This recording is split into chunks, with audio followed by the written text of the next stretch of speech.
Hey Rust fans, so we're just going to get started on doing a couple of things with the 2CV. First thing I've done is take this skanky steering wheel off, because that was awful.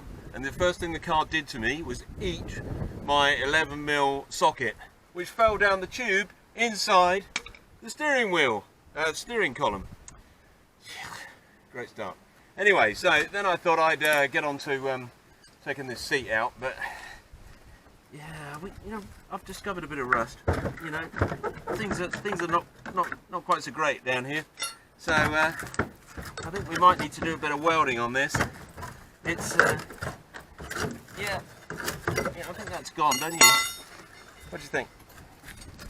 So yeah, this floor's pretty much had it, I'd say.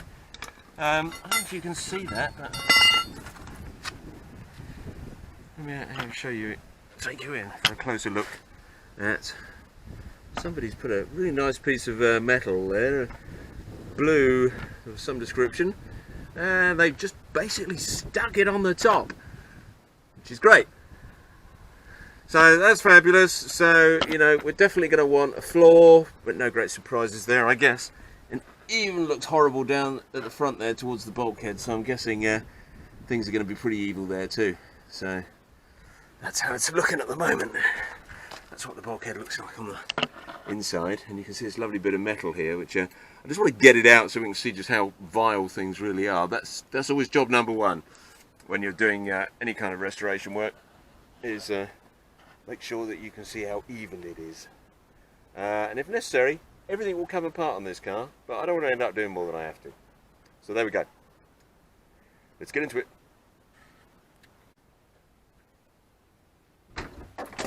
Alright, all we've got to do is get this one out now. Oh! You got to love it when the seat just pulls straight out of the floor. Right, let's... There we go. Look at that, look. Runner's still attached. Classy. Right, let's see what we got. Ooh. Okay, this is looking ugly over here. What we need is a screwdriver. Let's see how... Oh, I see rivets. I see rivets. The rivet man has been. So, the floors. This one is not too clever, really. I think this one's at it. Yeah, look at that. I don't think that's too clever. The rear box doesn't look too bad still, so fingers crossed that that's okay. Someone's, God knows what this white stuff is.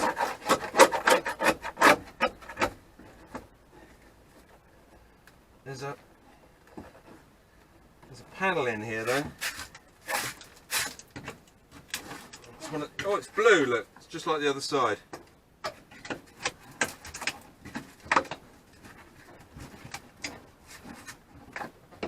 Wonder if it will come up. That's why we wear safety glasses.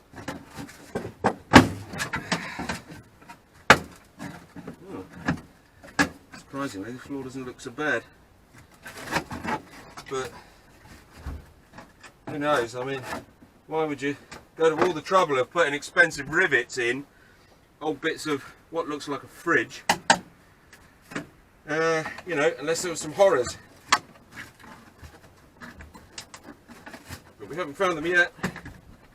All we're finding is rivets.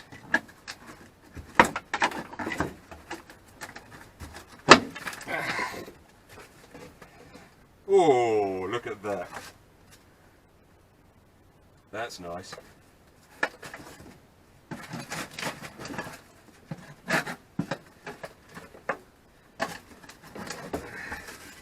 More rivets.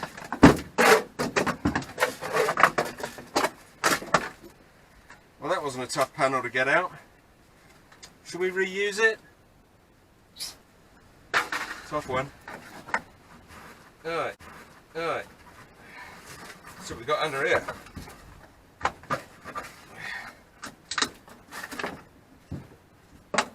Well, they went to all the trouble of putting filler or whatever it is over there.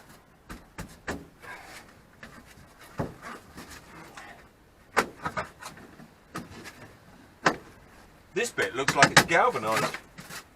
That's how posh that is. Must have been off an expensive fridge. There's one.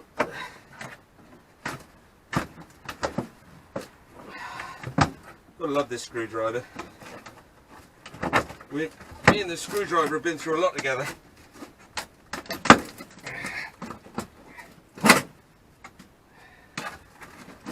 Yeah. This floor's definitely not looking good. Robbie Lowe is going to be very upset when he sees this. Oh, another good reason for wearing the glasses. If you haven't got the message by now, go buy safety glasses. Oh, look, there's a nut there. Now, I've never taken one of these before, so I don't really know what order to do things in. But this is really just to try and identify what our challenges are. So hopefully you're getting the message that this sort of bodgery doesn't last. Just makes a mess. I'm going to have to get some other tools to do this. I'll put this off for a while so I don't bore you to death. Video start. Low power. Quite bigger tools. Okay. There it is. Look at that quality. Look, I mean, it's shouldn't grumble really. I mean, that's galvanised. That's never going to go rotten. Unfortunately, this is. Come on. This is one for you rust perverts. Ooh, look at that. Hello. So yeah, it's a bit rotten along here. That's definitely not good. Somebody's put their feet through that by the looks of it. It should be fairly straight according to the other side. Well, what do you think? Do you think that sheet along there is going to be the same? Let's put money on it. Okay, I'm going to pause it. Set up a bit, so we're on the driver's side floor.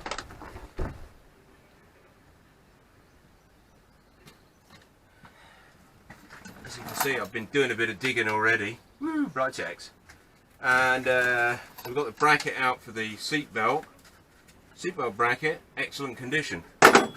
Not so sure about this. Got some more of this fridge by the look of it that's been introduced. Let's just get the rest of the fridge off. Oh, it's blue on the inside. That's nice.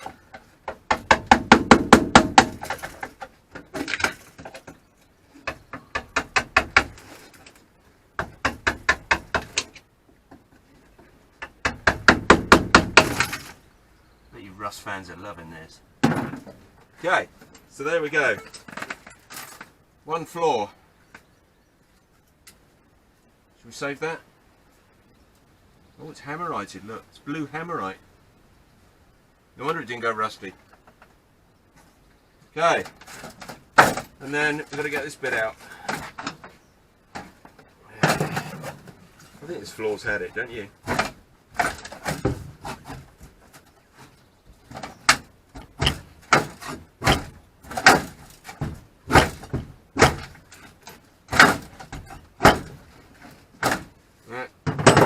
Screwdriver job.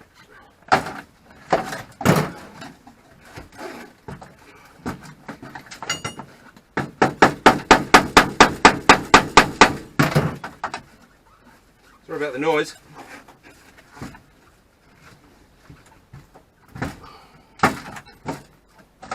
Yeah.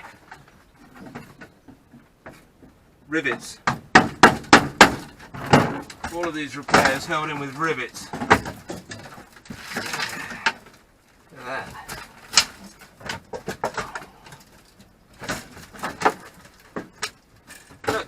One rivet's stopping us from getting this out. Just goes to show how great rivets are. Far better than welding.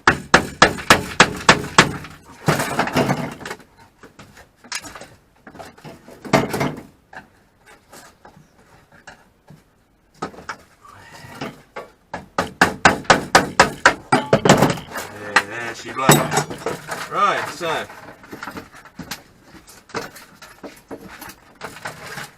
one floor repair panel, made at almost no expense whatsoever. Look at that. Hammerite.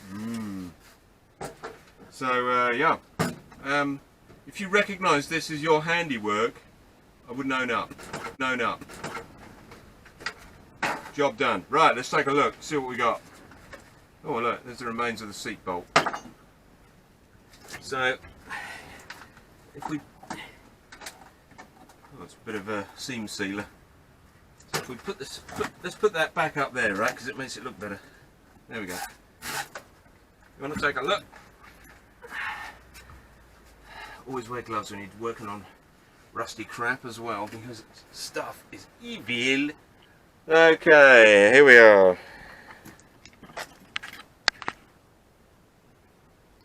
Nice hole there. Yeah. Yeah. See where the seatbelt was connected? Woo! Okay, and then we'll move forward. So, yeah, so your seatbelt was attached to there. That's not great. And your seat was attached to that. And that's in kind of that bit. And, you know, that's where the Flintstones stick their feet out the floor. Okay.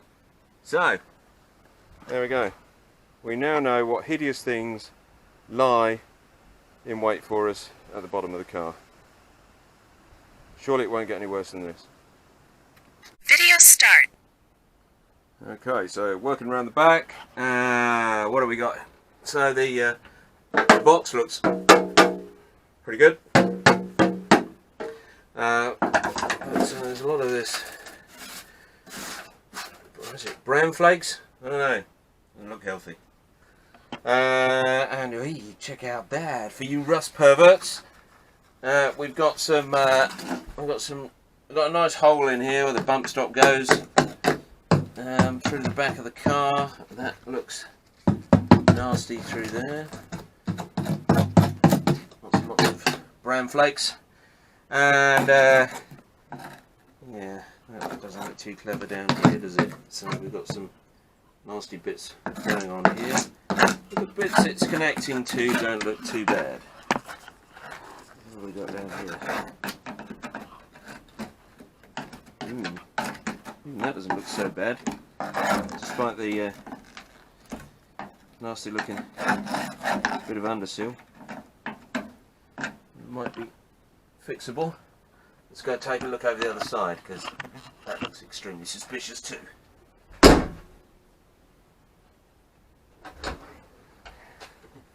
So, I guess that's for the fuel tank.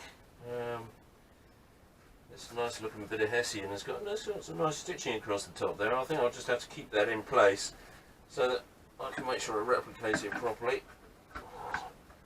But this looks, look, it's been bad for so long. There's spider's web in it. And that's nice. Hole there, but it's a bit rusty. It looks like somebody's banged a hole in it for some reason. So that's all. Wow. Look, there's a tyre. So that's not so great. A little bit of rust to sort out there. And looks like it might carry on along here.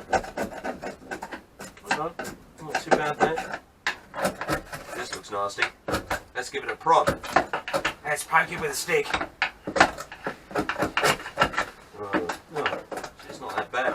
It's not as bad as the other side. So, I'm sure if I poke it hard enough it'll go through. Yay! Classic. Right, so we're going to need to do these bits too. These are going to need to be replaced. I don't know if you need to replace the whole of the inner wing or maybe you can get a repair panel for this section.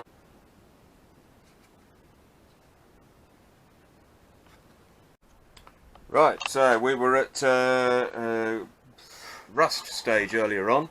I've saved you a bit of boredom of watching me unscrewing things. I'm not going to spend too much time on unscrewing stuff, which anybody can do, as long as you've got the right tools, of course. And so far I've mostly needed a Phillips screwdriver, a flathead and some hammers.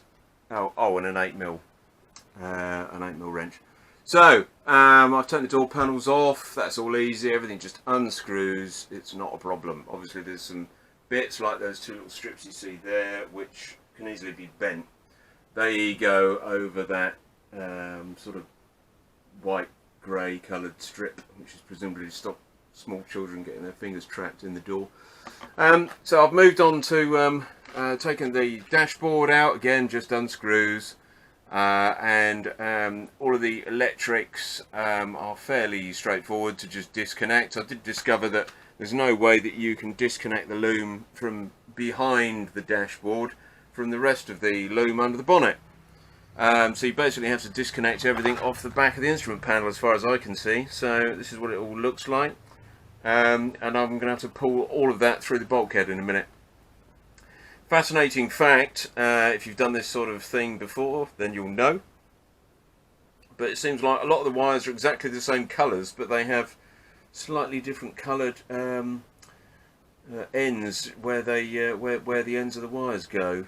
Normally the actual wires themselves are a different colour, but in this case it's three grey wires, all with yellow, blue and green on the end. Interesting. So that's a bit unusual, so very important to do the usual thing, make lots of notes, take photographs, so you know where everything goes. There's another one down here, look, you know, all the same coloured wires, slightly different colours. The same in the fuse box here as well. So yeah, they obviously didn't have too many coloured wires in the factory, so they just labelled everything with other ends. So it's going to be a little bit interesting to put back together. So there we are. So the next job is going to pull the wiring loom through, which comes through from there, and then we're kind of done inside. I've taken the visors off and what have you. I will want to get the wiper motor out, disconnect the gear change and the handbrake, get the levers out for those. Oh, and the heater. But by the looks of it, all of that stuff's pretty quick wrap up on day one. So still looks much the same on the outside. I have taken some of the trim off. On the inside we have great gaping holes in the floors, so we're going to need to replace the whole floor, the whole damn thing. Everything's going. So probably the bottom of that bulkhead. We got, you know, some of the wiring out of the dash here. Really we just need enough to get to the bulkhead, so that's all good. And under the bonnet, again just trying to free up space around the bulkhead so that I can actually get in there and disconnect the body, because I think probably the easiest thing to do is going to be to take the body off, turn it upside down and then weld it up, because nobody likes welding upside down. So yeah, I've got rid of a few periphery bits on the engine. Again, there's nothing exciting in any of that, so I didn't bother to video it. It's just nuts and bolts. So there we go, that's that part. And there's the erstwhile floors done. So yeah, we've got some nice piles of rust to sweep up. That's the next job. Okay, that's it. I'm out of here.